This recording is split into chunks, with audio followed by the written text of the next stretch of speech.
¿Sabías que el K2 es más peligroso incluso que el Monte Everest? Al K2 a menudo se le llama la montaña salvaje.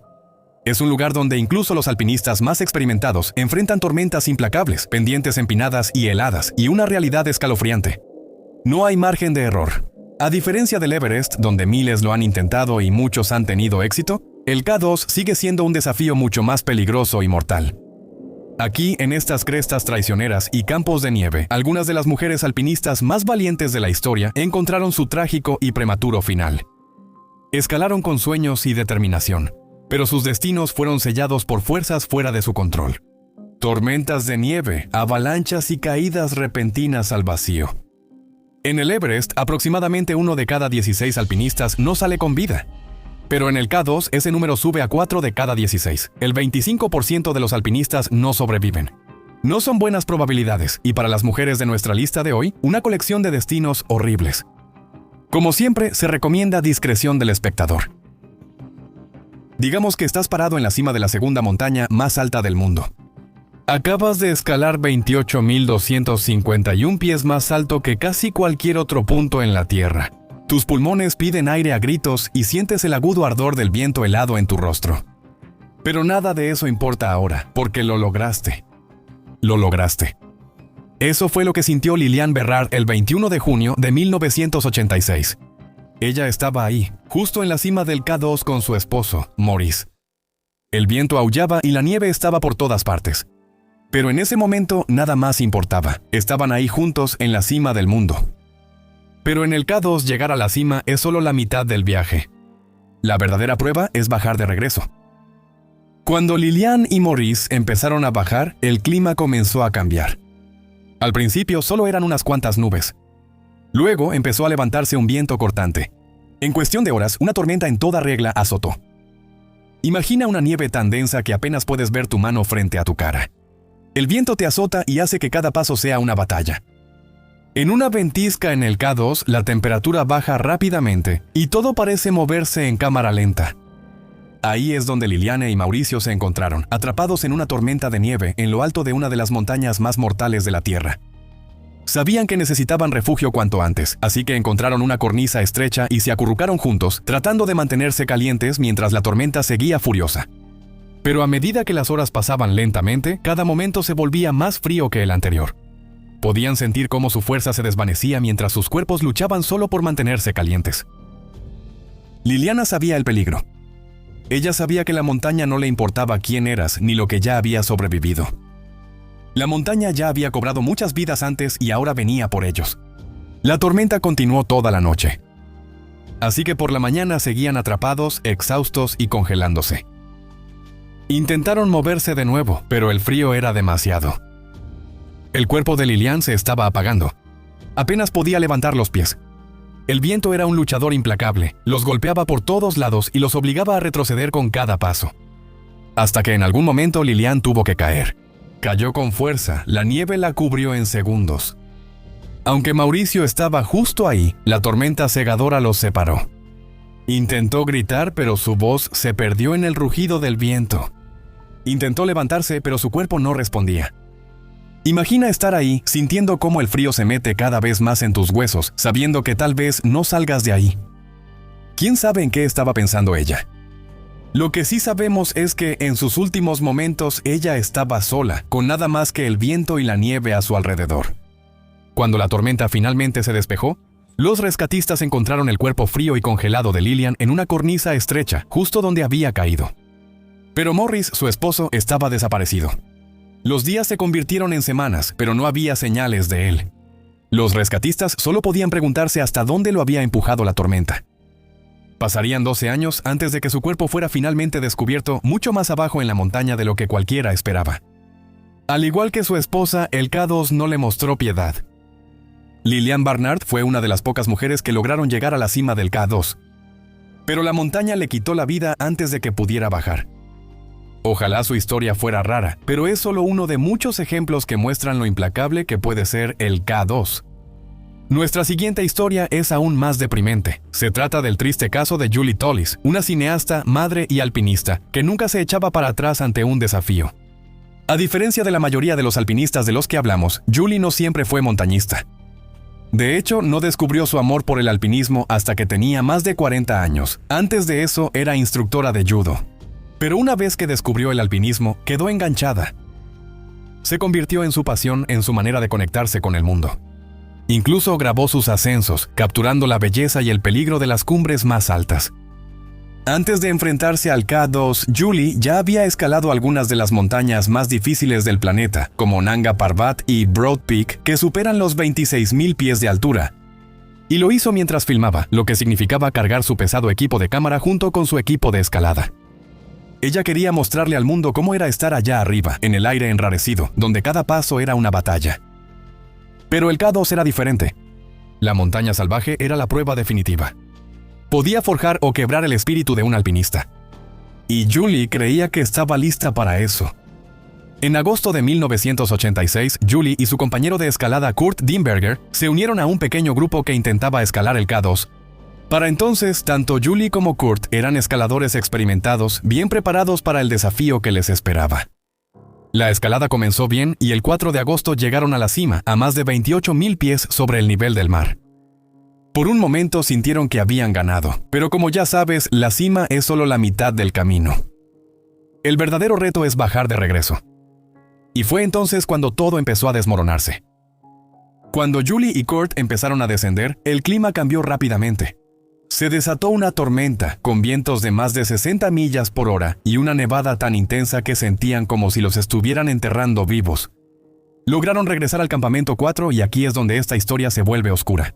El campamento 4 es uno de los campamentos más altos de la montaña. Se encuentra a unos 26,000 pies en lo que los alpinistas llaman la zona de la muerte. Se le llama así porque aquí el aire es tan delgado que solo hay aproximadamente un tercio del oxígeno disponible al nivel del mar. Por eso tu cuerpo lentamente comienza a apagarse, muriéndose de hambre por oxígeno. No puedes comer, no puedes dormir y pensar con claridad se vuelve casi imposible. Julie empezó a sentirlo. Los primeros signos del mal de altura la golpearon fuerte. Para quienes no lo saben, el mal de altura es una condición causada por no respirar suficiente oxígeno debido a la altitud.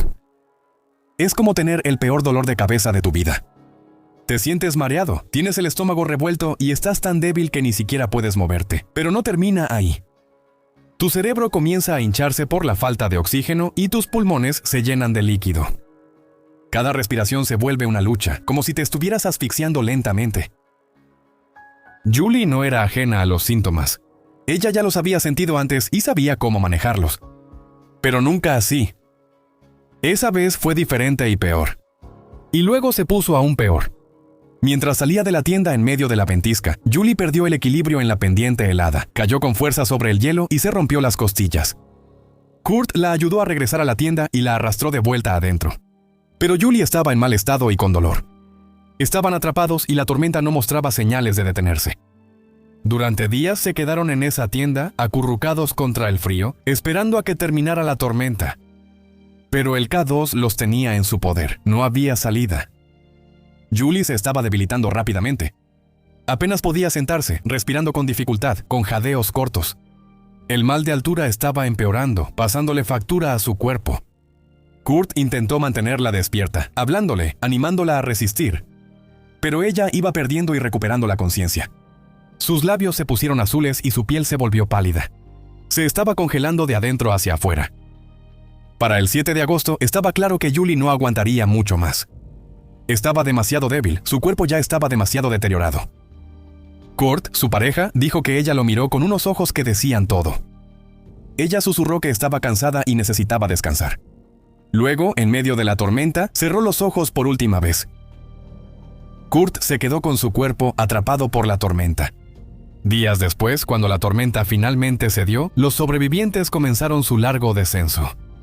El cuerpo de Julie representaba un peso extra que llevar junto con su equipo y oxígeno. Tuvieron que dejarla atrás, allá arriba en las heladas laderas. Fue un final triste para un viaje lleno de esperanza y luz. La muerte de Julie impactó a muchos.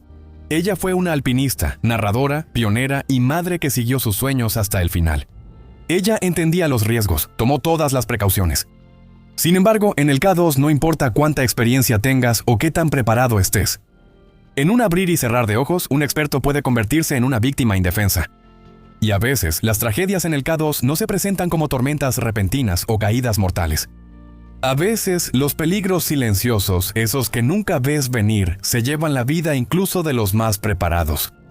Y el aventurero de nuestra siguiente historia lo descubrió de la manera más desgarradora. En julio de 2008, Cecilia Skog estaba en el K2 con la confianza tranquila que esperarías de alguien que ya había conquistado los lugares más altos y fríos de la Tierra. Cecilia ya había escalado el Everest, el Denali y el Cho Oyu. Así que no era nueva en el peligro ni en las condiciones extremas. Había esquiado hasta el Polo Norte y el Polo Sur y fue la primera mujer en lograr el Grande Slam del explorador. Era una aventurera experimentada. Estaba lista para cualquier cosa, o al menos eso pensaba. Su esposo estaba a su lado. Rolf Bae, un compañero montañista que compartía la misma pasión. Habían escalado muchas cumbres juntos, pero el K2 ocupaba un lugar especial en sus corazones. No era la primera vez que enfrentaban las implacables laderas del K2. En 2005, el mal clima los obligó a regresar. Pero ahora, 3 años después, estaban decididos a llegar a la cima. ¡Juntos! Eligieron escalar el K2 por la ruta Sassen porque tenía un camino directo por la cara sur de la montaña. Esta ruta era más desafiante de lo habitual, pero eso era lo que la hacía atractiva para ellos. El ascenso salió bien. Subieron la montaña en tiempo récord, y el 1 de agosto Cecil y su esposo estaban casi en la cima de la montaña. El clima estaba despejado y todo parecía estar a su favor cuando comenzaron su último intento a la cima. Rolf, que estaba un poco cansado y sufría de mal de altura, decidió quedarse atrás y descansar justo debajo de la cima. Pero Cecilia y otro alpinista, Lars Ness, siguieron adelante, impulsados por el sueño de hacer historia. Cecilia y Lars llegaron a la cima en la tarde del 1 de agosto de 2008. Fue un logro histórico para ambos. Con esta ascensión, se convirtieron en los primeros noruegos en escalar el K2 con éxito. Pero no se quedaron mucho tiempo. Sabían las reglas de la montaña, tenían que bajar lo antes posible. La luz empezó a desvanecerse y tuvieron que moverse. Rolf, que todavía estaba exhausto por la escalada, se iluminó con una sonrisa al verlos. Estaba feliz por su éxito. Lars le ofreció a Rolf ir al frente en el descenso, pero él se negó. Así que mientras descendían, Lars iba primero, seguido por Rolf y luego Cecilia detrás. Comenzaron su descenso ese mismo atardecer, sus linternas frontales atravesando la oscuridad creciente. Mientras sus linternas frontales atravesaban la oscuridad, avanzaban con cuidado por las empinadas y heladas pendientes. Como escaladores experimentados, sabían que un solo error podría ser fatal aquí. Pero este era el K2. En estas pendientes, a veces ser cuidadoso aún no es suficiente. Mientras continuaban descendiendo, de repente un estruendo profundo resonó por la montaña. El suelo bajo los pies de Cecilia se sacudió violentamente. Cecilia tropezó tratando de mantener el equilibrio. Ella levantó la vista justo a tiempo para ver una luz parpadear y desaparecer. Cecilia solo pudo mirar horrorizada mientras su esposo, Rolf, era golpeado por el hielo que caía. Un momento estaba ahí, y al siguiente, ya no, tragado por la montaña. Cecilia gritó llamando a Rolf con la voz forzada por el aire enrarecido y el viento rugiente. Pero no hubo respuesta, solo silencio. Lars se adelantó corriendo, buscando desesperadamente en la oscuridad cualquier señal de él, mientras Cecilia se quedó paralizada por el shock y la incredulidad. Ella esperaba desesperadamente que él estuviera a salvo. Los minutos se sintieron como horas, pero cuando Lars finalmente respondió, su voz temblaba mientras decía las palabras que ella nunca quiso escuchar. Rolf se ha ido. Solo podemos imaginar el pánico y la angustia, pero no había tiempo para llorar. Cecilia tenía que seguir adelante. Las cuerdas fijas que habían usado para ascender estaban enterradas o destruidas por el efecto. La ruta que habían navegado cuidadosamente hacia arriba fue borrada en un segundo. Ella estaba varada, a más de 26,000 pies en la zona de la muerte, sin una forma clara de bajar. Se obligó a dar un paso, luego otro. Llevaba consigo el shock y el miedo mientras se concentraba en una sola cosa: sobrevivir al descenso. Las horas pasaron lenta y dolorosamente mientras Cecilia descendía el K2. Su fuerza se estaba desvaneciendo. El aire enrarecido hacía que fuera más difícil respirar, y su cuerpo le dolía de agotamiento. Pero no podía detenerse. Sabía que si no seguía avanzando, no saldría con vida. Así que se aferró a la montaña, bajando paso a paso en la oscuridad, sabiendo que un solo paso en falso podría ser el último. Aunque pensaba que no lo lograría, siguió adelante. Finalmente llegó al campamento 4, exhausta pero con vida. Su esposo y otros 10 alpinistas murieron en el K2 ese día debido a la caída de hielo. Sigue siendo uno de los días más mortales en la historia de la montaña. Para cuando Cecilia finalmente regresó al campamento base, ya había pasado por el infierno. Había hecho historia y de alguna manera sobrevivió a la montaña salvaje. Pero el costo fue demasiado alto. Había venido al K2 para escalar con su esposo y se fue sin nada más que recuerdos de pesadilla y un corazón roto. La historia de Cecilia no es la única que ha sido marcada por la naturaleza implacable del K2. Para algunos alpinistas, el llamado de la montaña es más fuerte que el miedo a la pérdida. La siguiente historia nos muestra precisamente eso. Alison Hargreaves respondió al llamado de la montaña y esta es su historia. Así que imagina esto. Es el verano de 1995 y estás parado al pie del K2 mirando hacia sus imponentes laderas. El cielo está despejado, el aire es escaso y sabes que estás a punto de enfrentar uno de los desafíos más difíciles de tu vida. Ahí es donde estaba Alison Hargreaves, una alpinista británica de 33 años y madre de 2 hijos. Pero ella no estaba ahí solo para llegar a la cima, estaba ahí para hacer historia. Alison no era cualquier alpinista. Incluso entre los montañistas, ella estaba en una categoría aparte. No solo porque a principios de ese año, Alison fue noticia en todo el mundo al convertirse en la primera mujer en llegar a la cima del monte Everest sola y sin usar oxígeno embotellado. También porque conquistó la cara norte del Eiger en invierno mientras tenía 6 meses de embarazo. Era decidida, apasionada y tremendamente independiente. Era una alpinista que creía en hacer las cosas de la manera difícil. Así que cuando estaba al pie del K2, su objetivo no era solo tener una escalada exitosa. Planeaba hacer historia de nuevo. Esta vez, escalando la montaña más mortal de la Tierra de la manera más difícil. Sin oxígeno, sin porteadores de altura y sin concesiones. En junio de 1995, Alison llegó a la base del K2 lista para enfrentarse a la montaña por el espolón de Abruzzi. Esta ruta, nombrada así por el duque de Abruzzi, que la intentó en 1909, es una de las más populares, pero también una de las más técnicas y desafiantes hacia la cima. Ha cobrado la vida de muchos alpinistas, y como pronto verás, no es difícil entender por qué. El espolón de Abruzzi se eleva abruptamente desde la base del K2 y continúa en un implacable trayecto de 11.000 pies por la arista sureste de la montaña. Es una ruta implacable que requiere no solo fuerza y resistencia, sino también una habilidad increíble y nervios de acero. La ruta comienza con la chimenea de House, una pared de roca y hielo de casi 2.000 pies de altura, nombrada así por el alpinista estadounidense Bill House, quien la escaló por primera vez en 1938. Los escaladores deben impulsarse usando crampones y piolets. Esta sección por sí sola es tan difícil que solo los más aptos y decididos logran superarla. Y eso es solo el comienzo. Después de la chimenea de House, las cosas se ponen aún más difíciles. Lo siguiente es una sección llamada la Pirámide Negra. Un laberinto de rocas afiladas y sueltas que sobresalen en ángulos imposibles, con parches de hielo que son más resbaladizos que el vidrio. Tienes que vigilar cada paso y probar cada agarre con la mano. Un solo resbalón o una roca suelta y se acabó el juego. La mayoría de los escaladores ponen sus nervios al límite mientras avanzan poco a poco, sabiendo que una caída podría significar rodar miles de pies hasta la base. Pero Alison no dejó que nada de esto la detuviera. Ella siguió avanzando, subiendo constantemente la montaña, con la mirada fija en la cima. Pero el clima no estaba de su lado ese verano. Las tormentas azotaban la montaña día tras día, obligando a los escaladores a retirarse una y otra vez. Uno de sus compañeros de equipo, el británico Alan Hinkis, logró aprovechar una ventana temprana de buen clima y subir a la cima antes de que las condiciones empeoraran. Pero Alison no tenía prisa. Ella era paciente y cautelosa. Ella sabía que el K2 no era una montaña común. Para el 6 de agosto, Alison había subido al campamento 3 2 veces y al campamento 4 una vez. Cada vez que intentaba subir más alto, el clima empeoraba. Tuvo que detenerse justo por encima de los 26.000 pies. La mayoría de su equipo decidió empacar e irse a casa, pero ella y el líder de la expedición, Rob Slater, decidieron quedarse e intentar de nuevo. La mayoría de los escaladores abandonaron el campamento base, pero algunos escaladores de otros equipos también se quedaron, todos esperando una última oportunidad para llegar a la cima. El 9 de agosto vieron una breve ventana de buen clima y decidieron aprovecharla rápidamente. El plan era llegar hasta la cima esta vez. Pero tan pronto como llegaron al campamento 3, encontraron un desastre.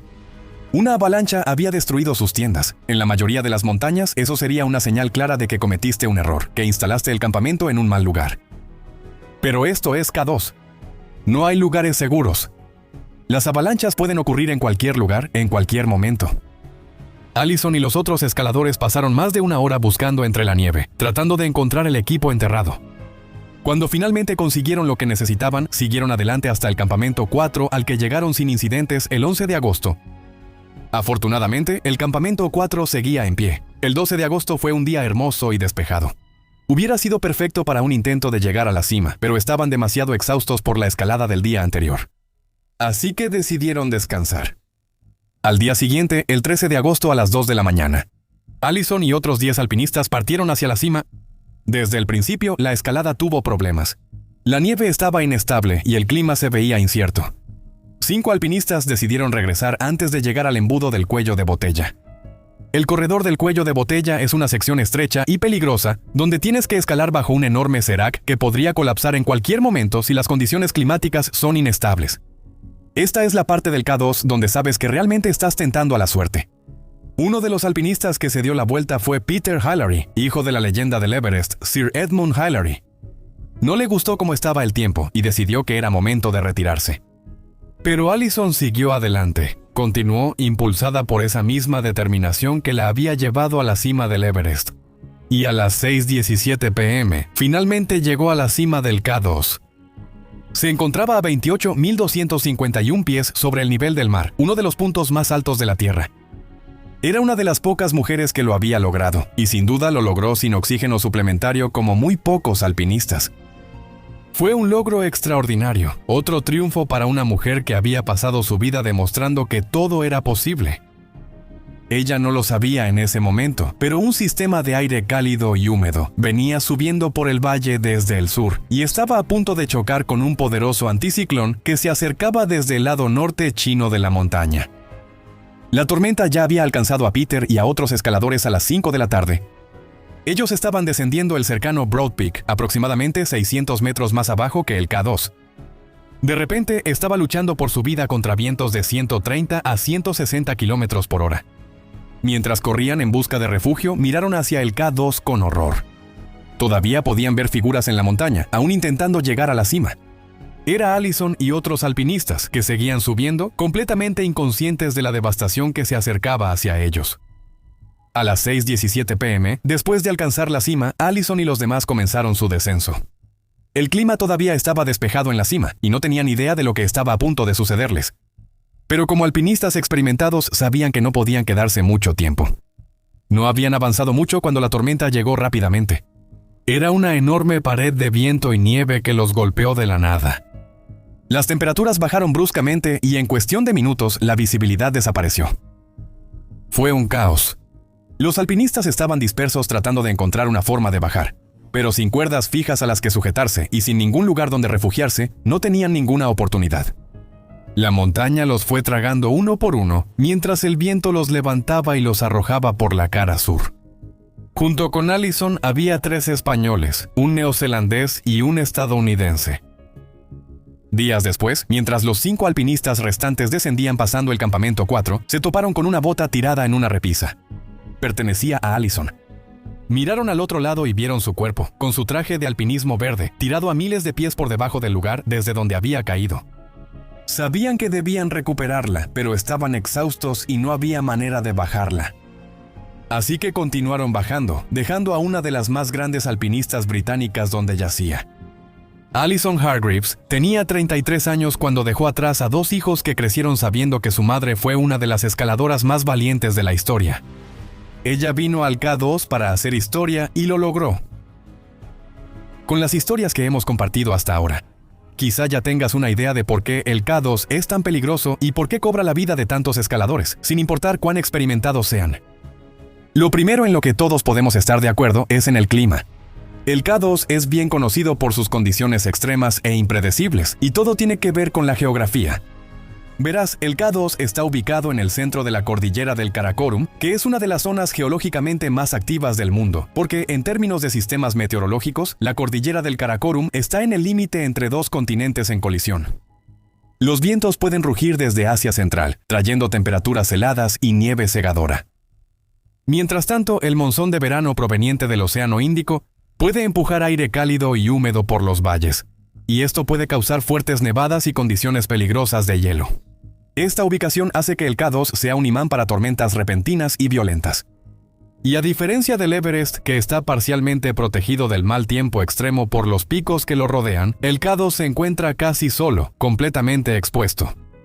Las empinadas laderas de la montaña reciben todo el impacto de los sistemas meteorológicos inestables, y esto puede causar condiciones climáticas muy impredecibles que pueden cambiar en un instante.